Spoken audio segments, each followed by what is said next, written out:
Sejam sempre bem-vindos, senhoras e senhores da terceira série do Paraná. É sempre uma honra recebê-los aqui. Eu sou o professor Antônio, professor de língua portuguesa de vocês.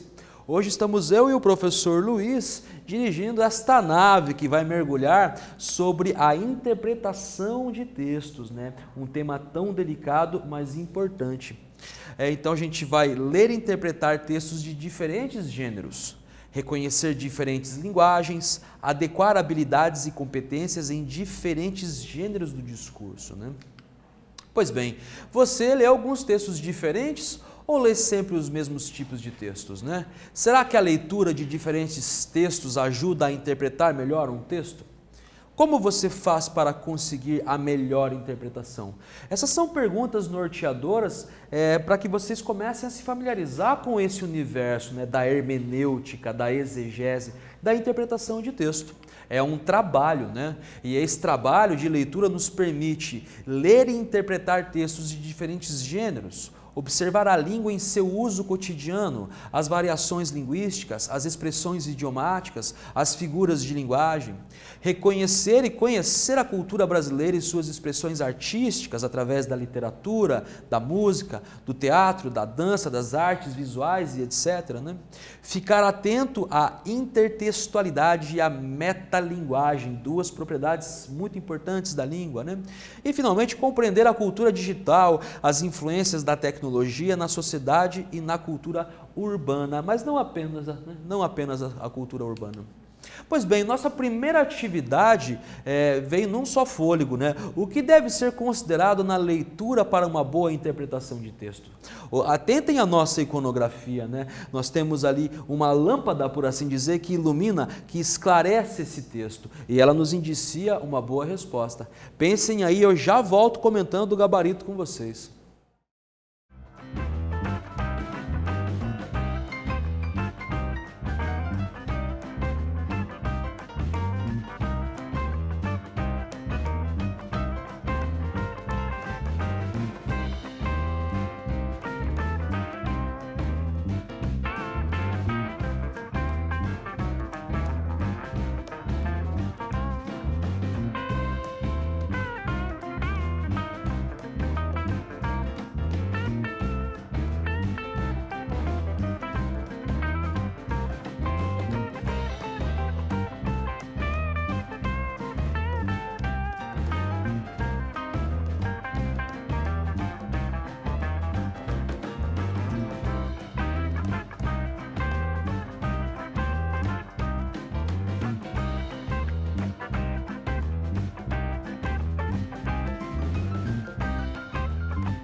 Pessoal, vamos retomar o nosso enunciado, né?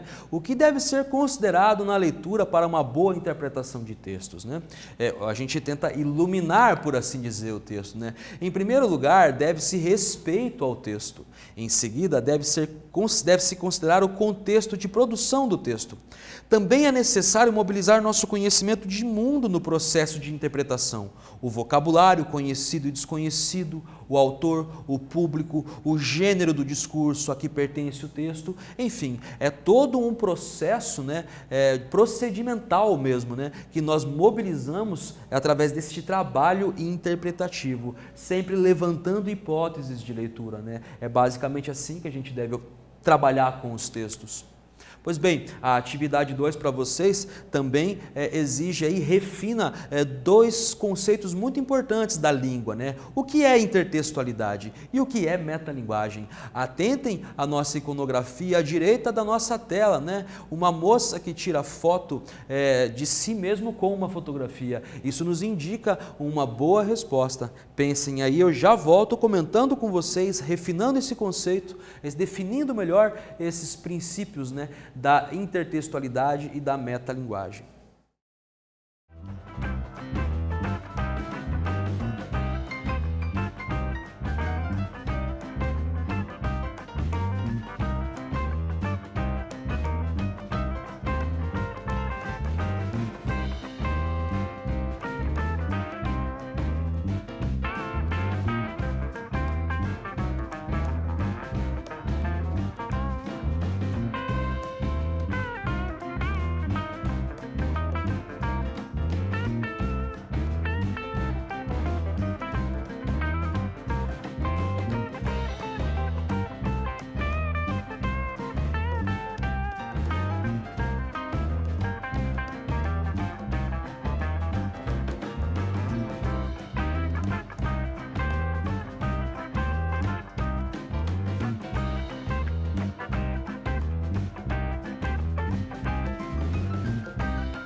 Pô, minha gente, então o que é intertextualidade e o que é metalinguagem?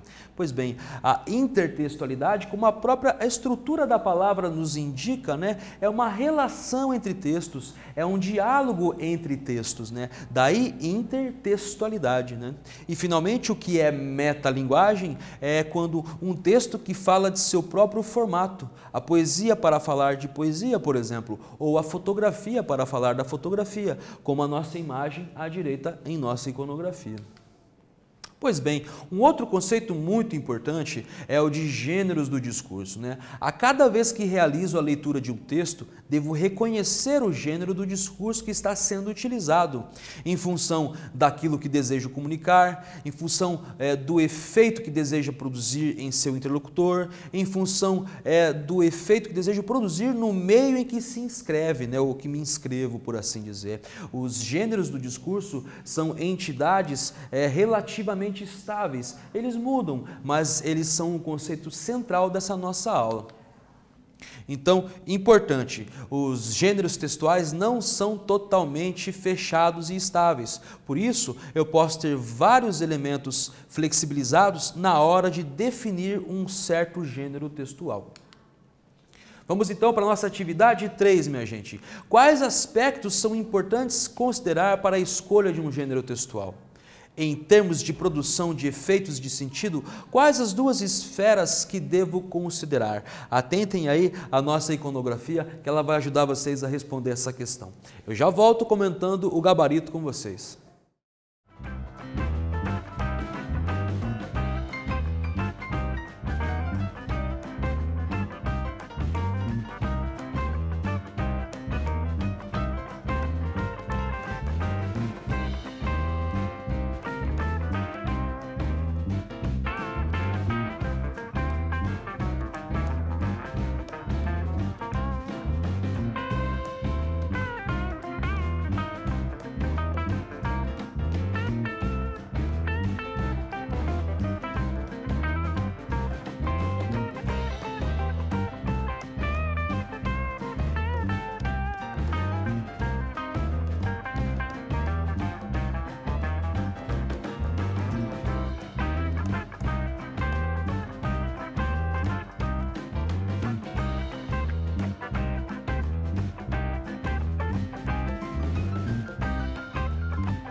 E a gente vamos retomar o enunciado, os comandos da questão, né, da atividade 3.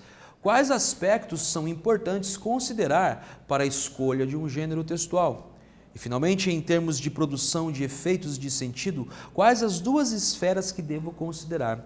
Atentem à nossa iconografia, um mapa, né, com flechas indicando a circulação das massas, né? É mais ou menos assim que a gente deve compreender um texto, né? A estrutura, os elementos que compõem o texto, a circulação, né? E finalmente como é formulado e como circula ou onde circula, né? São as esferas que a gente deve sempre estar atentos. Então, para interpretar, minha gente, lembrando que é um trabalho de exegese, é um trabalho de interpretação, né? Quando se analisa um texto, devemos perguntar em que contexto, ou seja, em que situação foi escrito, produzido, determinado texto. Quais os efeitos de sentido produzidos pelo texto? Para quem ele foi escrito, isto é, quem serão as pessoas mais interessadas em lê-lo? E, finalmente, quem o escreveu, de quem é a autoria deste texto, né? Estes são os elementos que nós devemos sempre nos perguntar. E lembrando, como é um trabalho, é natural que a gente tenha que reler o texto várias vezes. Esse é um procedimento importante de leitura e interpretação. Pois bem, nós trouxemos aqui para vocês um exemplo, né? Temos uma notícia retirada de uma plataforma, o Olhar Digital, né? Observem o título dessa notícia: vacina contra câncer aponta para tratamento mais eficaz e duradouro, né? Observem ainda que onde está circulando esse texto, né? Na rede, né? Num portal de divulgação de notícias, o Olhar Digital. Atentem a nossa imagem de fundo dessa notícia, né? Ela dialoga com o tema, com o assunto da notícia. Pois bem, então vamos mergulhar no parágrafo inaugural dessa notícia, no primeiro parágrafo, né? Nunca se falou tanto em vacina quanto nos últimos meses. Um tratamento preventivo que induz a imunidade pode ser nossa saída rápida para a pandemia de Covid-19, que mudou o rumo do mundo inteiro em 2020. Mas vírus e bactérias não são os únicos que podem ser combatidos com vacinas. Desde 2009, pesquisadores vêm trabalhando em compostos que possam ajudar a tratar e reduzir a recorrência de diversos tipos de câncer, né? Este é o parágrafo inaugural dessa notícia. A gente já viu que ela está vinculada no Olhar Digital. Vocês têm aí a fonte, a referência. Se quiserem ler a notícia inteira, estejam sempre à vontade. É bem interessante vocês sempre lerem o texto inteiro e várias vezes. E a nossa atividade se debruça sobre essa questão, né? Atentem ao enunciado, né? Um desses estudos, publicado na semana passada na Nature, se mostrou particularmente promissor. Pesquisadores do Harvard Wise Institute relataram ter unido o melhor dos dois mundos para propor um novo tratamento que une a efetividade da quimioterapia e a eficácia de longo prazo da imunoterapia. E qual é o nosso comando dessa atividade 4? Pela conclusão destacada no texto, o que é possível inferir? Notem o uso desse verbo, inferir, né? Ele é mais do que ler, né? Pensem aí, eu já volto comentando com vocês uma das hipóteses de leitura, uma das hipóteses de interpretação.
Pessoal, diante de uma questão mais exigente como essa, é natural que a gente tenha que reler o texto, tá? Esse é um dos procedimentos que nós devemos adotar nesse processo de interpretação de texto, nesse trabalho com os textos, o trabalho que eu volto a repetir de hermenêutica, de interpretação, né?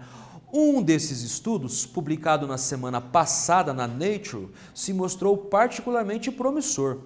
Pesquisadores do Harvard Wise Institute relataram ter unido o melhor dos dois mundos para propor um novo tratamento que une a efetividade da quimioterapia e a eficácia de longo prazo da imunoterapia. A nossa questão era, pela conclusão destacada no texto, o que é possível inferir, né? Pois bem, a notícia revela que a junção dos tipos de tratamentos contra o câncer se mostra como o que há de mais eficaz, revolucionário e próximo de uma cura efetiva da doença, né? Atentem à nossa iconografia, a imagem, né? Uma espécie de enfermagem, né? É disso que se trata a nossa notícia, é esse o tema da nossa notícia, né? Pois bem, se a gente retomar então, vamos considerar alguns conceitos que a gente viu ao longo da aula, né? Primeiro, alguns aspectos importantes para a leitura de um texto, todo o procedimento com o texto, né? A primeira leitura, a segunda leitura mais analítica, onde ou seja, eu faço a análise, né? Eu desmembro as partes do texto a fim de compreender melhor os fenômenos linguísticos ali envolvidos, né? Algumas características dos gêneros textuais, tudo isso a gente faz a um só tempo, né? Num só movimento e relendo várias vezes, retomando várias vezes o texto. E finalmente, elementos que auxiliam na interpretação do texto, né? Essa ferramentaria, esse instrumental que é tão produtivo dentro do campo do jornalismo, dentro do campo do direito, né? Todos os profissionais da palavra precisam interpretar textos, né? Interpretar leis, no caso do direito, no caso da política, interpretar textos e produzir textos no campo da comunicação social, como no caso do jornalismo, e mesmo professor, como eu, né? Vivo da palavra, pastores, padres vivem da palavra, então todos nós precisamos aprender a interpretar um texto, e de fato a gente já faz isso cotidianamente, né? Nós somos atravessados por vários discursos, produzimos discursos, somos produzidos por discursos, e para compreender melhor a nossa identidade e o nosso lugar no mundo, a gente precisa ler e interpretar textos da melhor maneira possível.